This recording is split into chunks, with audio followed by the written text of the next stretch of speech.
Okay, election week, November 4th, 2024, and I want to do a quick review of stocks, and I want to talk a little bit about cryptocurrency, and I want to talk about the big stock in the news, which is not election-based, S&P 500. So this is the S&P for the year, and I mentioned in the past that we're up about 20%. And if we stay where we are right now, we should be in that 20% camp as far as a year-over-year return. However, we are now entering the election week. There's been some consolidation, and we've gravitated back to around the 570 mark on the S&P. I think that's a big pivotal point, right? I think it's going to be an important number heading into this week. And I'm saying that for a number of reasons. Number one is 570 is kind of a round number. We went up to what was it, about 580 or so before we hit the turn. There it was a couple weeks ago, and we spent the last 2 to 3 weeks not only consolidated, but we broke down late last week, and we're trading above 570 as of this video. Here's another thing. Look at this area right here. This is a resistance point that is now becoming support. This is an area of resistance, but now becoming support. Here's a support point that may become a double bottom if we bounce from here. But it's a very important number heading into the week. I think that can be a bounce up or a breakdown number, depending on how the markets digest the election. All right. That being said, take a look at the VIX. Now, the VIX has gone from about 19 to above 23 in the last week. What is that? About a 18% jump in literally about 3 to 4 days. That's because of some polling that came out. I believe it was the Siena polling that had mentioned Harris had a favorable polling lead in Iowa. Of course, that's been a lot of discussion over the weekend. And I'm asking you this: will the VIX become a predictor ahead of the election results? Because if it is, the VIX dropped off some here today. I mean, we went above 23, and then as of the open this morning, we've dropped down somewhat.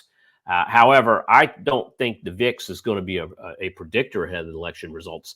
I think the VIX is going to possibly jump to new closing highs, at least for the fall. For the last quarter, because the last time we saw a high that we saw coming on the close of Friday, go back to the beginning of October, all right, and from there go back to the beginning of September.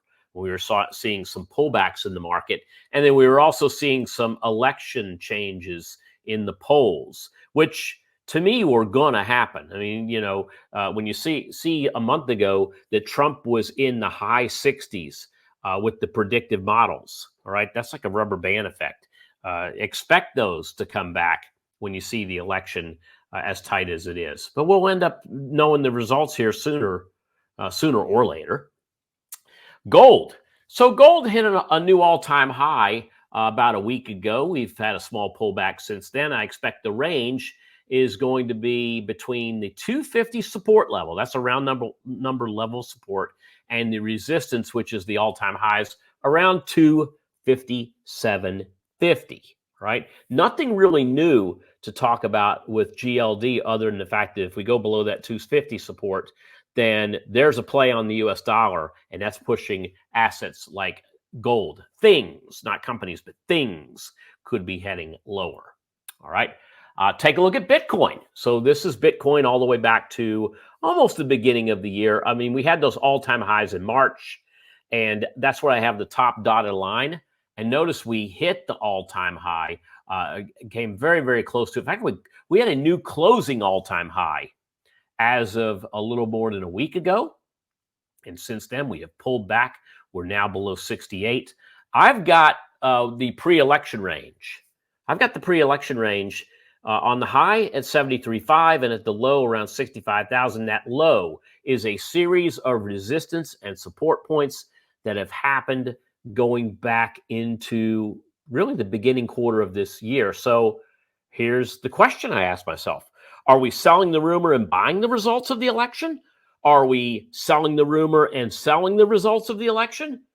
Right now, it shows that we are selling the rumor. We are selling the pre-election. right? Coming off of the 73 and change high to 67-ish, right? You're talking about, 67 to 73. That's a good 7,000 point. That's about a 10% move right there when you look at where Bitcoin has been, right?